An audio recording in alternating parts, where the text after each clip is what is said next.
Salut Yoram, Salut comment Rémi. vas-tu? Écoute, très bien. Nous sommes en direct de Vivatech, donc pour l'émission Le Montez sans Business Show. Est-ce que tu peux te présenter en 15 secondes chrono aux auditeurs du Montez sans Business Show? Alors, avec grand plaisir. On a inventé il y a 5 ans la première carte de visite qu'on réactualise à volonté.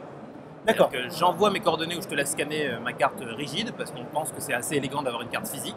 Ça renvoie vers ma carte digitale et si je fais mise à jour dans un mois, un an ou 3 ans, tu reçois un nouvel email de ma part.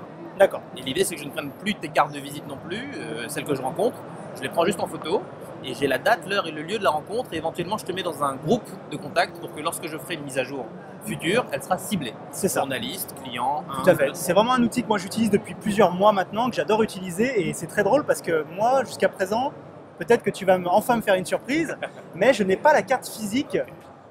Oulala, qu'est-ce qui va me sortir? On est d'accord. C'est beaucoup plus élégant de dire excusez-moi, chère madame, nous, on est un petit peu green au MSB Show, on n'en a plus qu'une.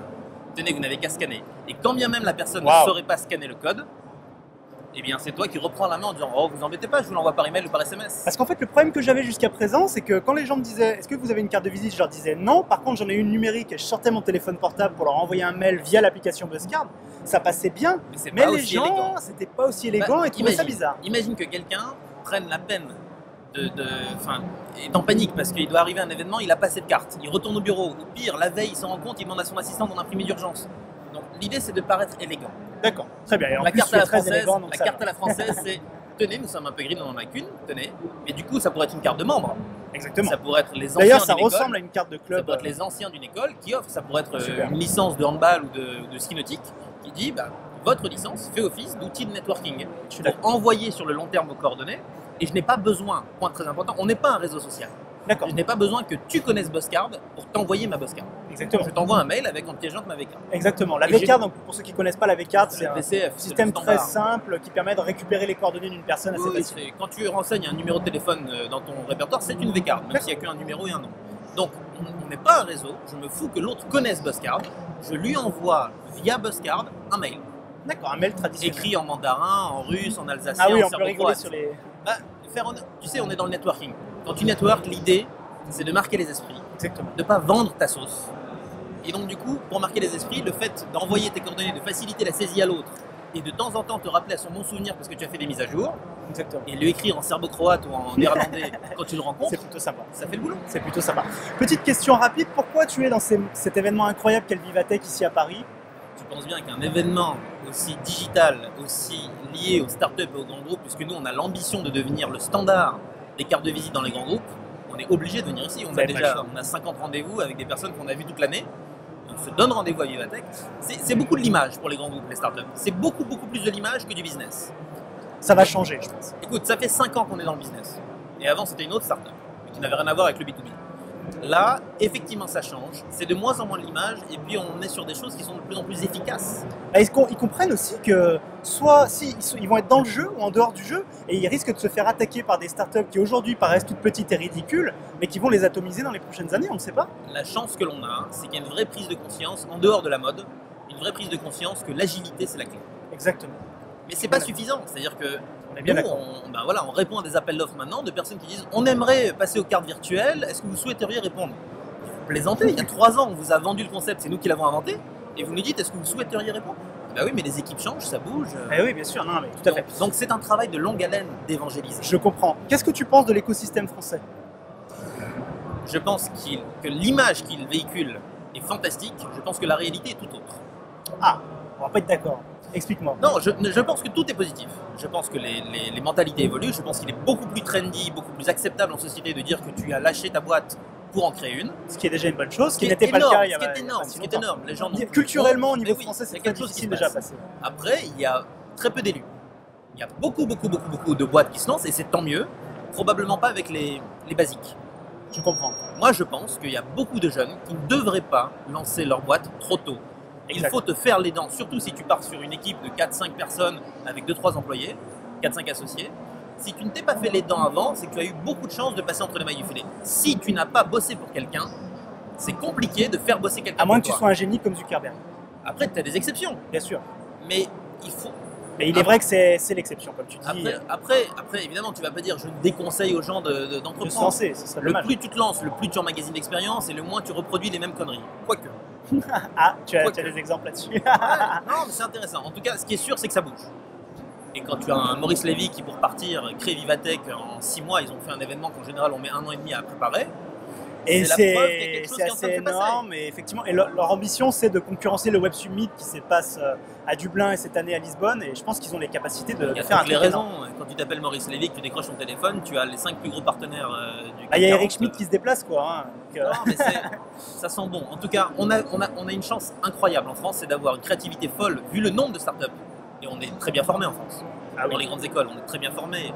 Les écoles du web maintenant sont très bonnes. Avec en plus que Xavier Niel arrive à investir pour l'école 42. Et tu as des grands groupes qui sont beaucoup plus puissants en France qu'ils ne le sont dans les autres pays d'Europe. Exactement. Donc tu as une espèce de double opportunité qui, si jamais tu en fais une et même opportunité, on peut cartonner. Moi, quand j'entends des gens dire qu'il n'y a pas d'argent en France, je meurs de rire. Je meurs de rire. Il y en a beaucoup, mais il n'est pas encore suffisamment dirigé sur les nouvelles technologies. Mais aujourd'hui, il y a un souci, c'est l'exit. C'est-à-dire un investisseur ne voudra investir que s'il pense, même s'il y a une chance sur 10, que la boîte fasse x5 ou x20, s'il n'y a pas d'exit possible, c'est compliqué. Donc c'est sûr que sur le mid-cap, sur les levées de fonds, les deuxième, troisième levées de fonds, c'est sûr qu'il y a un sujet. Mais on a BPI France qui fait un super boulot. Ah ouais, c'est génial ce qu'ils font. J'étais à leur événement il y a un mois, là, c'était extraordinaire. Et honnêtement, ça n'a plus rien à voir avec Oseo. Ah non, rien à voir. Donc ça n'a pas que changé de marque, c'est pas juste regroupé, c'est pas de l'habillage, il y a une vraie volonté derrière. On sent qu'il y a une volonté politique, une volonté entrepreneuriale, une volonté business. Il y a l'amour des entrepreneurs. C'est ça. Tu as Nicolas Dufour et Paul-François Fournier qui sont des vrais, même s'ils n'ont jamais créé leur boîte, ils ont été à des super postes chez Orange, chez Wanadoo, ça se sent. Mais ils aiment les entrepreneurs. Quand tu as un Pedro Novo qui est à BPI France maintenant côté international, tu vois, qui te reçoit hyper vite, il comprend le business, il t'accompagne, il t'envoie un SMS en disant alors quand est-ce qu'on signe, j'ai le doigt sur le code. C'est magique, tu te sens pousser des ailes. C'est ça. Et je suis très content et très fier d'être ici, et je pense qu'on va bouffer le monde. Mais il faut arrêter de râler, il faut arrêter de croire que l'herbe est plus verte ailleurs, c'est faux. C'est faux, mais on le sait. Quand on a un Xavier Niel qui dit c'est un paradis fiscal, ça n'est pas complètement, c'est pas juste pour provoquer. Non, il y a des vérités là-dedans. Mais il y a surtout un écosystème, une culture d'entreprise à créer. On est sur le bon chemin. Non, grands groupes et startups, si tu poses la question à toutes les startups qui ont bossé avec des grands groupes, 90% vont dire ouais, c'est beaucoup de communication de leur part et en réalité c'est pas du bullshit, c'est censé être du win-win. Le problème c'est que le win d'un côté n'est pas business pour l'autre. C'est de la communication. On aime montrer qu'on est innovant. On a des CDO, on a un incubateur. Aujourd'hui, il y a plus d'incubateurs que de startups. Oui, ça c'est vrai, c'est pas faux. Et ça témoigne forcément d'une bonne chose.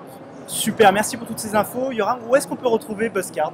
Alors, le plus important, je ne l'ai pas dit, c'est que Buzzcard, ça s'écrit avec un seul Z. Ah oui, alors ça d'ailleurs, je voulais te le dire. C'est un seul Z. C'est débile. Non.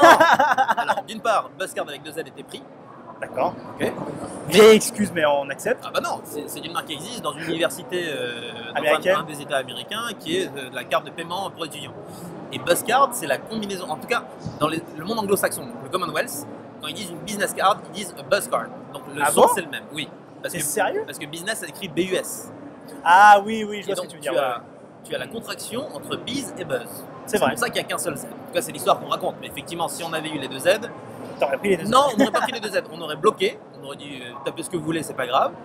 Mais parce que le buzz, c'est un mot aussi qui est galvaudé. Tout ce qui est à la mode est galvaudé à un moment donné. On ne veut pas être à la mode, on veut devenir un standard. Et donc, on te trouve où alors?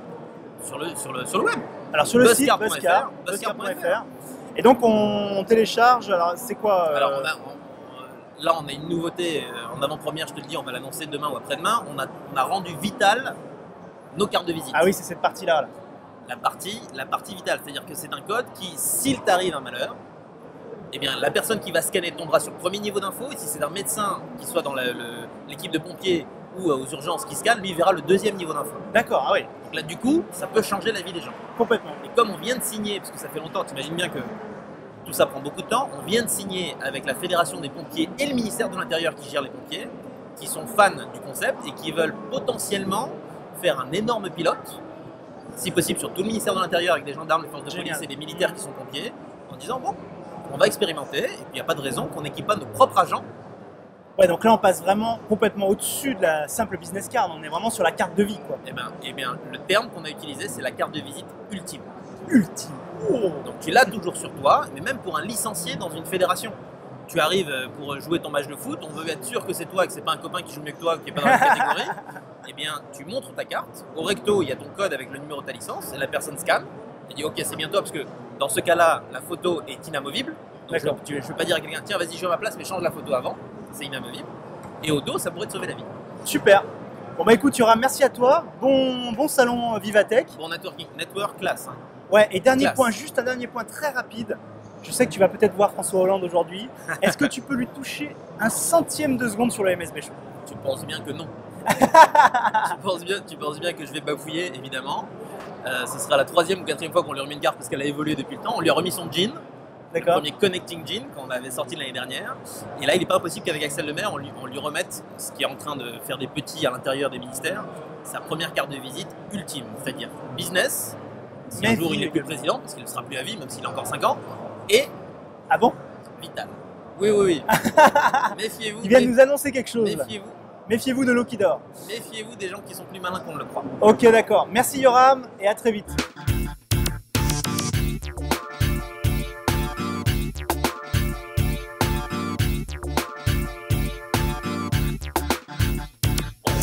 Mais si, c'est énorme.